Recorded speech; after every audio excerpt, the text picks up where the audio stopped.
बिहार में लाखों नौजवान आज ऐसे भी है कि बेरोजगार है। दूसरी बात, 20 साल से सर सरकारें बदलती रहती है लेकिन रोजगार पे, बेरोजगारी पे ये सब कभी कोई बात ही नहीं होती। आज भी बिहार के लाखों लोग जाके अदर स्टेट में काम करते हैं और आज भी बिहार को पिछड़े राज्य के नजरों से क्यों देखा जाता है? सर हम बिहारी को लोग कहते हैं तुम पिछड़े राज्य से बिलोंग कर, तो क्यों? ये बात हम जानना चाहते हैं सर आपसे कि उन 1 नंबर की पार्टी को 3 नंबर कर दिया तो साहब आपने बांटा भी चिराग पासवान जी की पार्टी को और उसके बाद में केक काटा भी। तो यह भारतीय जनता पार्टी का पुराना वो है, शिवसेना को इन्होंने बांटा उसके बाद में केक काटा, चिराग पासवान को इन्होंने बांटा उसके बाद में केक काटा। आज इस देश में जो लोग गटर साफ कर रहे हैं, जो लोग नाली साफ कर रहे हैं, जो लोग टॉयलेट साफ कर रहे हैं, उसमें 92% लोग SC ST और OBC से आते हैं। क्यों? इस देश के SC ST OBC क्या खाली गटर साफ करेगा? पहुंच गए यूक्रेन, पहुंच गए कहां कहां। और हमने भी सुना था पापा रुकवा देंगे युद्ध, यूक्रेन का युद्ध रुकवा देंगे। अभी तक यूक्रेन का युद्ध रुका नहीं है, पापा से रुका नहीं युद्ध वहां का। बिल्कुल आपने मेरे दिल की बात बता दी। 1000 रुपया हर महिला के काम में पहुंच गया। 20 साल में काम नहीं किया, ये सब काम करना पड़ा। उसके बाद इलेक्शन कमीशन का डेट अनाउंसमेंट होता है। क्या तुकबंदी देखते हैं, कितनी मिली भगत। पोरस के बीच में बटे तो अलेक्जेंडर के हाथों कटे, जब पृथ्वीराज चौहान और जयचंद के बीच में बटे तो गोरी के हाथों कटे, जब मान सिंह और महाराणा प्रताप के बीच में बटे तो अकबर के हाथों कटे, जब मिर्जा राजा जयसिंह और छत्रपति शिवाजी महाराज के बीच में बटे तो अकबर तो औरंगजेब के हाथों कटे। तो जयचंद से लेकर जोगिंद्रनाथ मंडल तक का इतिहास है, बटेंगे तो कटेंगे। ये इतिहास का यथार्थ है, इसका चुनाव से कोई लेना देना नहीं। ओके फराज भाई आपकी बारी है। फराज भाई आपके पास आता हूं, आपके 60 सेकंड है। मैं आपसे जानना चाहता हूं, ये चुनाव आया है इसीलिए तनाव आया है क्योंकि बिहार का चुनाव है? देखिए अमीर जी, मैंने सुधांशु जी को बड़े ध्यान से सुना और इन्होंने शुरुआत की बटेंगे तो कटेंगे बिहार से लेकर के। सुधांशु जी मैं आपसे पूछना चाहता हूं कि चिराग पासवान जी की पार्टी और उसके परिवार को किसने बांटा? किसने उनकी झोपड़ी में आग लगाई? किसने नीतीश कुमार जी के ऊपर चिराग पासवान को बैठा करके उन 1 नंबर की पार्टी को 3 नंबर कर दिया? तो साहब आपने बांटा भी चिराग पासवान जी की पार्टी को और उसके बाद में केक काटा भी। तो यह भारतीय जनता पार्टी का पुराना वो है, शिवसेना को इन्होंने बांटा उसके बाद में केक काटा, चिराग पासवान को इन्होंने बांटा उसके बाद में केक काटा, अकाली दल को इन्होंने बांटा उसके बाद में केक काटा। ये केक काटते हैं और खाते हैं, अपने सहयोगियों को जो बांटे उसका समझ लिए क्या होगा। अभी इन्होंने बात 1950 की। मैं आपकी सारी बातों से सहमत हूं। पाकिस्तान वो आतंकिस्तान कंट्री है जिसने हमारे जो हिंदू भाई हैं उनके साथ बहुत अत्याचार किया है। लेकिन सुधांशु जी एक बात याद रखिएगा, नोट कर लीजिए जल्दी जल्दी, कि इस देश का पीडीए समाज जब बटा तो 69,000 शिक्षक भारतीयों का आरक्षण कटा। इस देश का पीडीए समाज जब बटा तो इस देश के सेंट्रल यूनिवर्सिटीज में प्रोफेसर और असिस्टेंट प्रोफेसर का आरक्षण कटा। इस देश का पीडीए समाज जब बटा तो आईआईटी भुवनेश्वर में SC ST OBC का आरक्षण कटा। इस देश का जब पीडीए बटा, ज्ञान देव आहूजा के जरिए टीकाराम जूली का सम्मान कटा। इस देश का जब पीडीए बटा, एक यादव कथावाचक की चोटी को काट करके उसके ऊपर पेशाब करके उसका सम्मान कटा।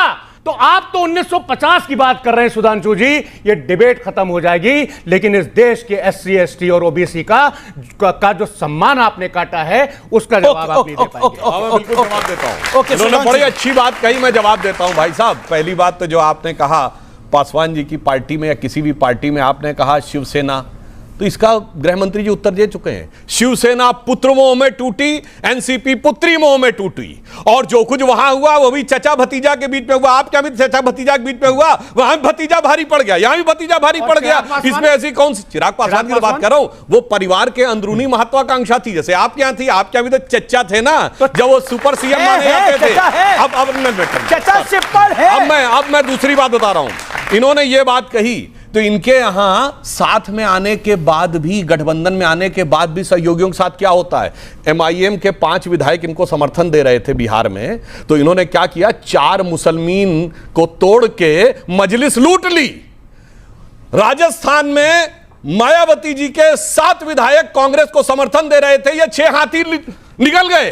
ये तो साथ में गठबंधन में रह के क्या करते। और मैं विनम्रता से कहना चाहता हूं फराज भाई, केवल 2 साल पहले अखिलेश जी का वो वीडियो याद करिए, मध्य प्रदेश चुनाव के समय गठबंधन में रहते हुए अखिलेश जी ने क्या बोला था, कांग्रेस बहुत चालू पार्टी है, कांग्रेस संभल के रहने की जरूरत है। और मैं बताना चाहता हूं मुलायम सिंह जी का वीडियो अवेलेबल है, उन्होंने कहा कांग्रेस बहुत खतरनाक पार्टी है, सीबीआई पीछे लगा देती है, अगर अमर सिंह नहीं होते तो मैं जेल चला जाता, आपके 2 वरिष्ठ नेताओं का। और मैं कहना चाहता हूं, अब रही बात इसकी तो आरक्षण की बात, अरे काटना छोड़िए, आप तो साफ कर देते हैं। सुनिए, अलीगढ़ मुस्लिम यूनिवर्सिटी, इन्होंने कहा minority institution SC ST OBC का आरक्षण साफ। Jamia Millia Islamia SC ST OBC का आरक्षण साफ। All minority institutions SC ST OBC का आरक्षण साफ। कश्मीर इन्होंने कहा माइनॉरिटी स्टेट हो गई, एससी एसटी ओबीसी का रिजर्वेशन साफ। और रही बात इसकी, दलितों के साथ कौन करता है रिजर्वेशन इन प्रमोशन, किसने खत्म किया? उत्तर प्रदेश में समाजवादी पार्टी ने रेट्रोस्पेक्टिव खत्म किया, हजारों दलित कर्मचारी डिमोट हो गए उसके बाद। और बात भी तो छोड़िए, साफ तो ये करते हैं, पहली भारत की जब दलित मुख्यमंत्री बनने जा रही थी, महिला मुख्यमंत्री, अरे उसको जिंदगी से ही साफ करने की कोशिश की थी। मैं सुधांशु जी ये पूछना चाहता हूं, आप सांसद हैं, संसद के अंदर ये रिपोर्ट पेश की गई है, social justice and empowerment ministry की ये रिपोर्ट है कि आज इस अमृत काल में इस देश में अगर दलितों के ऊपर सबसे ज्यादा कहीं अत्याचार हो रहे हैं तो उत्तर प्रदेश में हो रहे हैं। झूठ बोल रहा हूं तो मैं बता दीजिए। Social ministry of social justice and empowerment की रिपोर्ट है कि आज इस देश में, सुनो नौजवानों, आज इस देश में जो लोग गटर साफ कर रहे हैं, जो लोग नाली साफ कर रहे हैं, जो लोग टॉयलेट साफ कर रहे हैं, उसमें 92% लोग एससी एसटी और ओबीसी से आते हैं। क्यों? इस देश का एससी एसटी ओबीसी क्या खाली गटर साफ करेगा? जो मायावती जी ने कहा ना कि इनको बाद में याद आता है, वो अब मैं बताना चाहता हूं। 2014 में सरकार गई है, 3 ओबीसी मिनिस्टर्स के नाम बताइए यूपीए सरकार के, बोलिए। नहीं बता सकते, केवल एक थे वीरप्पा मोइली, अब आकर वो बोलने लगे। बोलो बोलो, 3 बोलो। हमारे राष्ट्रीय अध्यक्ष ओबीसी, हमारे प्रदेश अध्यक्ष ओबीसी, फैजाबाद से हमारा एमपी ओबीसी, आदि बहुजन समाज पार्टी के फैजाबाद से हमारा, अब आप बोलेंगे Dharmendra Yadav OBC, Dimple Yadav OBC, Akshay Yadav OBC. हमारे प्रदेश अध्यक्ष कहां से यादव हैं? हमारे प्रदेश अध्यक्ष कहां से यादव हैं? श्यामलाल पाल जी क्या यादव हैं? फैजाबाद के एमपी क्या यादव हैं? फिर तो भुला बिहार में आजमाएगी आपको लगता है? देखिए, मैं तो बड़े शांत मन से दोनों साथियों की बड़े जोशीले डिबेट को सुन रहा था। चुनाव है बिहार में, 20 साल से लगातार शासन में भाजपा है, वहाँ 11 साल से सेंटर में है। कोई ये बात नहीं कर रहा कि हमने कितने वादे किए थे और कितने पूरे किए। कोई ये बात नहीं कर रहा कि जो नौजवान यहाँ बैठे हैं इनके करियर के साथ क्या होगा। कोई ये बात नहीं कर रहा कि जो इनको शिक्षा दी जा रही है वो किस स्टैंडर्ड की दी जा रही है। कोई ये बात नहीं कर रहा कि बिहार से पलायन क्यों अभी भी जारी है। कोई ये बात नहीं कर पा रहा कि बेटियों के साथ न्याय क्यों नहीं हो रहा। कोई ये बात नहीं कर रहा कि हमारे माता पिता बुजुर्गों को दवा क्यों नहीं मिल रही, अस्पताल क्यों नहीं है। कोई ये बात नहीं कर रहा कि 17 दिन में 12 पुल कैसे टूट के गिर गए। कोई ये बात नहीं कर रहा कि स्कैम हुआ है 71,000 करोड़ का, सीएजी ने स्कैम बताया बिहार में। ये कोई बात नहीं कर रहा। कहां कहां जब पहुंच गए, यूक्रेन पहुंच गए, कहां कहां। और हमने भी सुना था पापा रुकवा देंगे युद्ध, यूक्रेन का युद्ध रुकवा देंगे। अभी तक यूक्रेन का युद्ध रुका नहीं है, पापा से रुका नहीं युद्ध वहां का। ऐसा है, ये भारत की जनता को बेवकूफ बनाना बंद करिए। चुनाव में सिर्फ एक ही बात होनी चाहिए कि जो पिछले बार आपने वादे किए थे आपने कितने पूरे किए बताइए। आपको लग रहा है 20 साल से अगर पूरे बताइए, 20 साल से बिहार की जनता आपको चुन रही है। जनाब सोमनाथ भारती, एक मिनट अपनी बात रख लूं। बिल्कुल आप रखिएगा। मेरा प्रश्न है, 20 साल से बिहार में नीतीश कुमार को, भारतीय जनता पार्टी को अगर जनता चुन रही है तो जनता बेवकूफ है, उनको लगता है कि नीतीश कुमार वादे पूरे नहीं कर पा रहे हैं। जनता सुनिए, जनता तो बहुत इतनी चतुर है, जनता के पास चॉइस तो हो।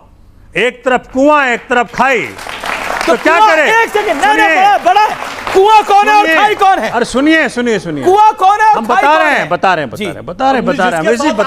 सवाल एक सेकंड माननीय, कुआं है कि खाई है? माननीय सुनिए, एक सेकंड बताइए, आप कहां गिरे थे? सुनिए, ऐसा है जो फॉर्मूला इन्होंने अपनाया महाराष्ट्र में, जो फॉर्मूला इन्होंने अपनाया हरियाणा में, जो अपनाया दिल्ली में, वही अपना रहे हैं बिहार में। इलेक्शन कमीशन का साथ है। आपने देखा जो इन्होंने अभी दिया है, वहाँ जो 2 फेज में चुनाव होगा, इसमें रेड एक तरफ है, ये फेज 2 है, और बीच में ये जो पीला वाला है फेज 1 है जी। बच्चों लोग देख ले, ये जो रेड वाला है सारा बॉर्डर असेंबलीज हैं, सारा फ्लड अफेक्टेड एरिया वही है, नक्सल अफेक्टेड एरिया वही है। इतना बड़ा क्षेत्र है वो कि जिसके पास रिसोर्सेज नहीं होंगे वो वहां पे प्रचार नहीं कर पाएंगे। और आज किसके पास रिसोर्स है वो सबको पता है भाई। मेट्रो आप कह रहे हैं कांग्रेस राजद के पास रिसोर्स। सुनिए सुनिए, अरे हम कहां कांग्रेस राजद का नाम ले रहे हैं, आप ही ले रहे हैं भैया। मैं तो सवाल पूछ रहा हूं, थोड़ी कह रहे हैं वो बात। अच्छा आप वाले जिसके साथ आप थे, ये सवाल का जवाब तो माननीय देखिए बड़े शांति से सुन रहा मैं तो पूरी शांति से आपको 2.5 मिनट सुना। मैं आपसे पूरी शांति से 16 मिनट सुन लिए, 16 मिनट सुन लिए, 2.5 मिनट की तकलीफ हो गई, बताइए। सुनिए, ऐसा है मेट्रो का उद्घाटन हो गया, 10,000 रुपया हर महिला के अकाउंट में पहुंच गया, 20 साल में काम नहीं किया, सब काम करना पड़ा। उसके बाद इलेक्शन कमीशन का डेट अनाउंसमेंट होता है। क्या तुकबंदी देखते हैं कितनी मिली भगत है भाई। सब कुछ कर लो भाजपा वालों, उसके बाद डेट अनाउंस करूंगा, और कुछ करना है क्या?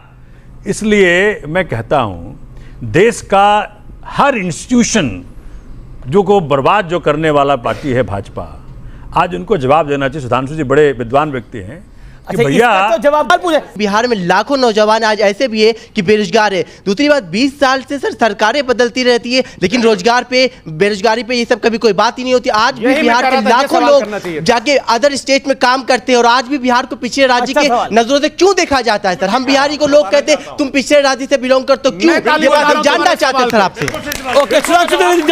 मुझे लगता है कि इस बच्चे में बिहार के लिए बहुत शिद्दत है। अच्छा आपको पता है कि बिहार का बजट कितना था 2005 में बेटा? बिहार का बजट था 23,000 करोड़, आज है 3.25 लाख करोड़। बिहार की प्रति व्यक्ति आय थी 7,000 रुपए, आज है 69,000। बता रहे कहां से लाए भाई, ये तो समझिए। बिहार में भाई अब क्या आपने रिटर्न, बिहार में साक्षरता दर थी 44%, आज है 80%। बिहार के गांवों में बिजली का था 22% कवरेज था, आज 100% है। पहले औसत बिजली आती थी 3 से 6 घंटे, आज 100% कवर है और 22 से 24 घंटे बिजली आती है। पलायन था 11%, आज पलायन रह गया 2%, यानी 100 में 11 लोग पलायन करते थे, आज 2% पलायन कर रहे हैं। इसलिए बदलाव काफी आया है। सर मेरा सवाल सुधांशु जी से है कि आपने बहुत सारे मुद्दे बिहार के बताए, लेकिन एक बहुत बड़ा मुद्दा करप्शन का भी है। मैं खुद भी बिहार से हूँ, और मैंने देखा है कि बहुत सारे नेता ऐसे हैं जो पहले तो बहुत कुछ मतलब उन पे बहुत सारे दाग लगे हैं, लेकिन जब वो बीजेपी वॉशिंग मशीन में आते हैं तो बिल्कुल साफ होकर निकलते हैं। इस पे आपका क्या है? जो लोग ये कहते हैं, मैं ये कहना चाहता हूं, जो लोग बीजेपी को वॉशिंग मशीन कहते हैं वो बताएं गंदगी गठरी कहां पे है? 70,000। मुझे लगता है अपने को भ्रष्ट साबित करने के ऐसे उदाहरण आपको नहीं मिलेंगे। जो पार्टियां सत्ता में रहते हुए, उदाहरण के लिए किसी भी प्रकार की आप बात कहें, चाहे बंगाल का उदाहरण रहे, असम का उदाहरण रहे, महाराष्ट्र का उदाहरण रहे, इन पार्टियों ने सरकार में रहते हुए कहा कि ऐसा कुछ भी नहीं हुआ। अब मैं आपको और तो जब अपोजिशन में चले जाते हैं तो खुद ही कहते हैं। मैं उनसे सिर्फ कहना चाहता हूं, वो एक बार ये कहने स्वीकार करने को तैयार है कि उनकी सरकार में भ्रष्टाचार हुआ, तो पहले वो हाँ बोले तब हम जवाब देने। मैं SIR का पूरा मामला चल रहा है। ममता बनर्जी ने एक बयान दिया कि अगर SIR बंगाल में होता है तो दंगा होगा। SIR में विपक्ष दंगा ढूंढ रहा है। मैं आपको वीडियो दिखाता हूं, ये भारत के चीफ जस्टिस ऑफ इंडिया है, ये है ना, और इनका देखिए इनके गले में हड़िया बांध रखा है, और ये वीडियो देखिए ना, ये जब चलता है तो क्या हो रहा है ये देखिए, और ये अभी तक जो है ये लाइव है। सब्सक्राइब कर दीजिए, निवेदन है। मतलब माननीय मुख्य न्यायाधीश भारत के, उनको चूंकि वो दलित हैं तो हड़िया बांध करके वो वीडियो ये चलाया जा रहा है ट्विटर पे, और वो राइट विंगर्स जो हैं उनको इनके नेता फॉलो करते हैं। जब उसके ऊपर FIR होता है तो साथ में शिवम त्यागी जाते हैं उनके साथ थाने में, और ये सत्यता है भारत की। गवाही साहब के साथ जो हुआ वो गलत है। गवाही साहब के साथ जो ये हुआ है, वो व्यक्ति अभी तक अरेस्ट क्यों नहीं हुआ? वो व्यक्ति अभी तक बाहर क्यों है? नहीं, पर ये तो आप खुद ऑफिसर थे, आप खुद वरिष्ठ वकील हैं। अगर कोर्ट के प्रेमिसेस मैं बता रहा हूं, कोर्ट के अंदर अगर कोई चीज हुई है पुलिस कार्रवाई कर सकती है। बोलो हाँ या ना, बोलो हाँ या ना। सरासर झूठ बोल रहा है आदमी खड़े होके, वकील होकर झूठ बोल रहा है। भाई साहब, न्यायालय के अंदर अगर आप पुलिस को अधिकार दे देंगे प्रोसीडिंग ऑफ कोर्ट में बोलिए हाँ या ना। पंजाब ये बताना पड़ेगा। अभी आपने बोला वो अरेस्ट क्यों नहीं हुआ, लेकिन